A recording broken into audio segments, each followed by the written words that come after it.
De volta com o nosso RF com você. Vamos então para as mensagens? Pode colocar na tela, por gentileza. Bastante gente participando hoje do nosso programa. Olha a Bárbara.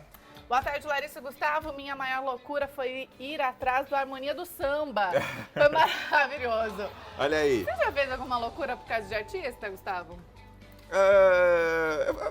Não, loucura não. Loucura não. Loucura não. A Kathleen. Boa tarde, Larissa e Gustavo. Muito bom ter vocês na minha telinha. Amo o programa e essas receitas deliciosas. Beijos, beijo, meu amor. Olha a Isabel de Limeira. Boa tarde, Larissa e Gustavo. Eu não fiz nenhuma loucura, mas eu tenho vontade de fazer rapel. Ainda dá tempo, Isa. Mas aqui olha, na nossa região tem vários. registre e manda pra gente. Ó o Valdino, nosso amigo de Americana. Minha maior loucura foi apaixonar por uma pessoa casada e hoje ela é só amiga. Ô, Valdir, Eita. cuidado, Não. hein? Isso costuma dar errado esse tipo de problema. É verdade. Na Tudo verdade, bem. isso não vira loucura, isso vira problema. Mas virou amiga, não é? Tá bom, tudo certo. Vamos aí. A Antônia de Fátima. Antonina. Oi? Antonina, Antonina. desculpa. Minha maior loucura foi dar um golinho de pinga para meu irmão de 9 meses, porque minha mãe falou que quando a gente tá comendo ou bebendo alguma coisa, tem que dar uma provinha pra criança pra não ficar com vontade. Daí meu irmão afogou. Sorte que a minha mãe chegou na hora e socorreu ele hoje. Olha só, e hoje ele bebe muita cerveja e fala que eu sou culpada. Mas Ô, Antonina. Que ideia de jirico. Ô, Antonina, pelo amor de Deus. Uma criança de 9 meses, né? Não pode. A gente não recomenda nem pra adulto, é adulto que não aguenta, vai dar. Não. Antonina, não sério. gostei. Oi, meus amores. A maior loucura que fiz, joguei emprego. Tudo mais por amor e vi que não vale a pena. Hoje pago por isso. Abandonou o emprego e tudo por causa de amor. amigo? De Por amor? é. Olha, a galera. Ah, minha avó A maravilhosa. galera realmente faz loucura, hein? Olá, Gustavo e Larissa, minha neta querida. Amo esse programa, assisto ao vivo e também a reprise. Dê um abraço no Gustavo por mim. Deixa eu fazer uma coisa. Que fofa, vozinha. Beijo, amo a senhora, viu? A minha avó fala assim, toda vez que eu vou lá na casa dela. Eu tenho vontade de fazer assim, Gustavo. Então eu tô fazendo, vó, por você.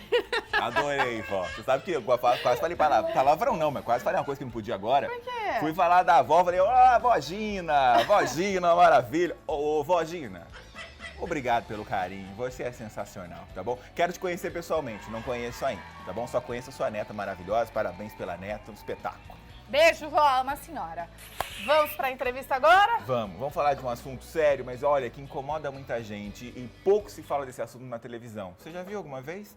Pouco se fala, raramente. É que a maioria das pessoas querem aumentar as mamas, né? Sim. E aí pouco se fala sobre a redução. Sim. Mas hoje é o tema do nosso programa. Doutor Adriano Mesquita-Bento Vamos já lá? está aqui com a gente, por isso vamos para a sala. Já provou o nhoque, já mostrou a meia, mas vamos nos cumprimentar mais uma vez. Seja bem-vindo, Bem-vindo, doutor. Adriano, mais uma vez. É Obrigado pelo sempre muito convite. bom mais uma vez. recebê-lo. Aí. Doutor Adriano traz dicas, não é? De moda, fala de cirurgia.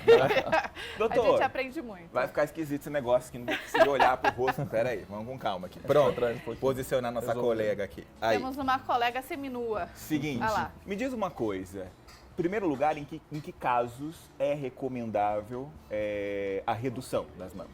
Então, a cirurgia mamoplastia redutora, ela está indicada ou quando o volume da mama é muito grande, ou quando ela tem uma queda importante. Então, a gente chama de pitose essa queda das mamas. Pitose. Pitose. Então, essa queda, ela pode trazer desconforto para a paciente e é uma das indicações da cirurgia. E por que às vezes dá queda, doutora? É de amamentar isso ou não? A amamentação é uma das razões e o próprio peso da mama, com o tempo, a pele vai ficando um pouco mais flácida e vai tendo essa queda. Então é normal, com o passar dos anos, toda mulher ter um pouco de pitose. E é recomendável, nesse caso, você diminui as mamas, mas também já é necessário colocar um implante? Ou não? Só com a redução já é possível resolver esse problema? Aí vai depender muito da consistência da mama daquela paciente. Então, a paciente que já tem uma mama que tem um pouco mais de glândula do que de gordura, ela já é um pouco firme. Então, você consegue dar o formato da mama de um jeito bonito, sem precisar colocar um implante.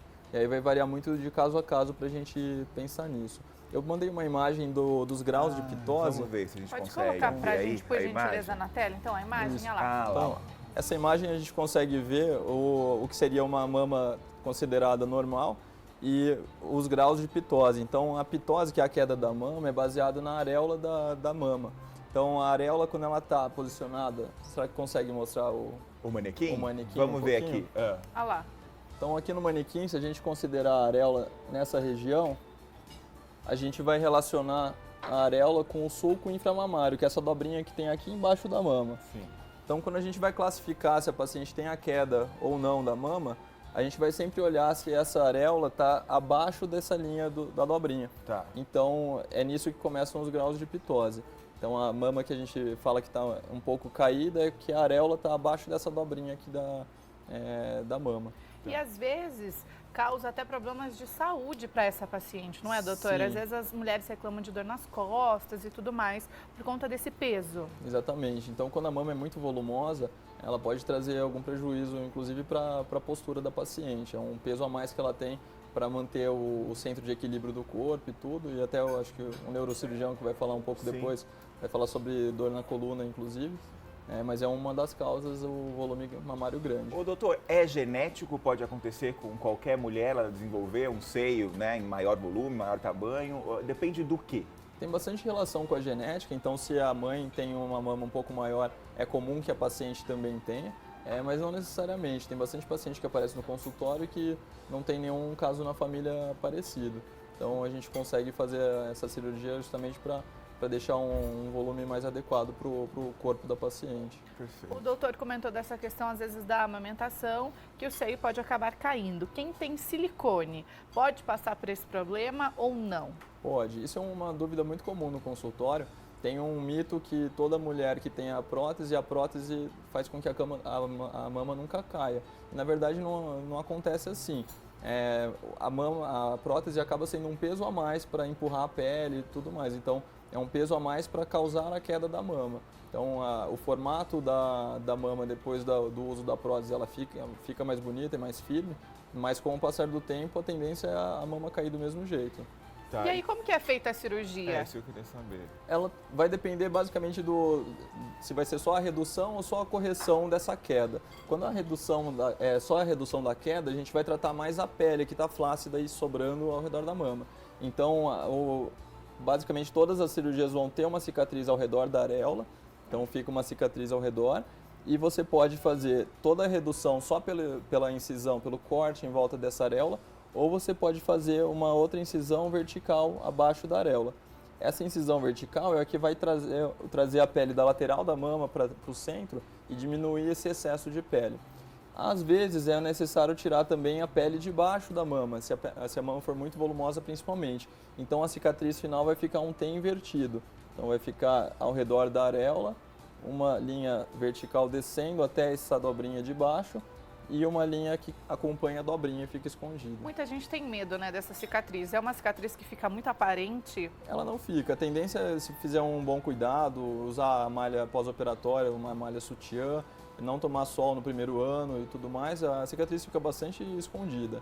E mesmo em volta da areola, que tem uma mudança de cor entre a areola e a pele normal do lado, que geralmente a areola é um pouco mais escurecida, mesmo que tenha algum problema na cicatrização, hoje em dia tem bastante micropigmentação da areola, então você consegue disfarçar muito bem essa região. E o que é retirado não é a glândula, é a gordura dessa mama, São é isso? retiradas as duas coisas. As duas coisas. Exatamente. Então, quando a paciente tem um componente de glândula maior, a gente consegue montar a mama, que a gente fala. Então, depois do corte, a gente consegue reaproximar essa glândula que sobrou, de uma forma que ela dê o formato da mama. Mas a gordura está bem misturada com a glândula, então acaba saindo as duas coisas juntas. E essa mulher, doutor, corre algum risco se ela ainda for ter filho, se ela for amamentar, interfere de alguma forma ou não? Acaba interferindo. Então, mesmo que seja só na pele a cirurgia da paciente, então mesmo que seja só uma mastopexia, por ter o corte ao redor da areola, todos os canais que levam o leite para a areola e para a papila, que é por onde o bebê vai fazer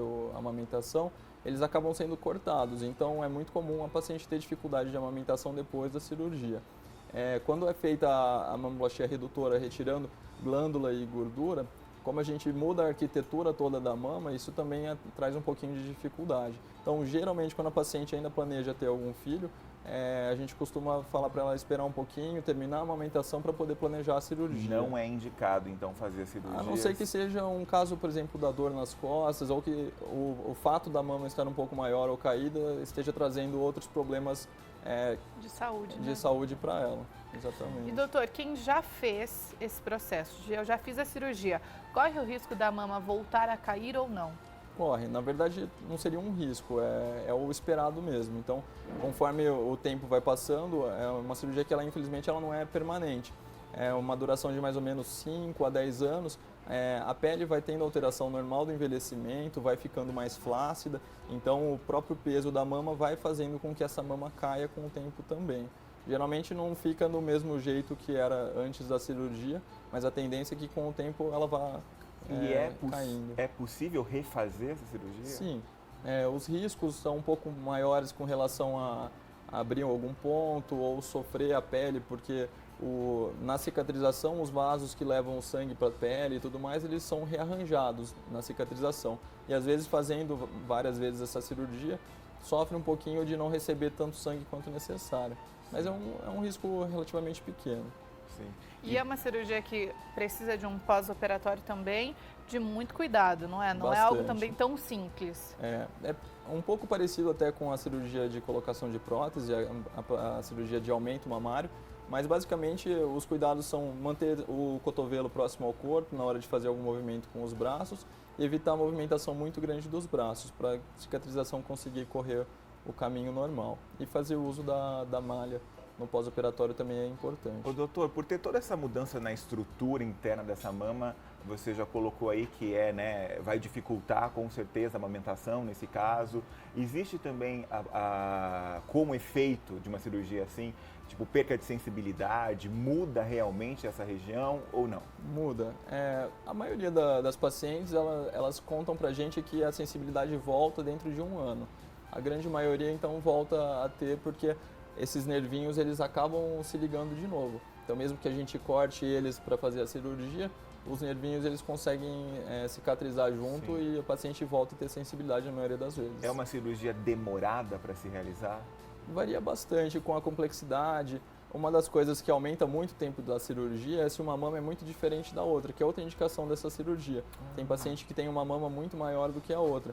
E essa cirurgia é que vai corrigir essa assimetria. E nesses casos a cirurgia pode levar até 6, 7, 8 horas.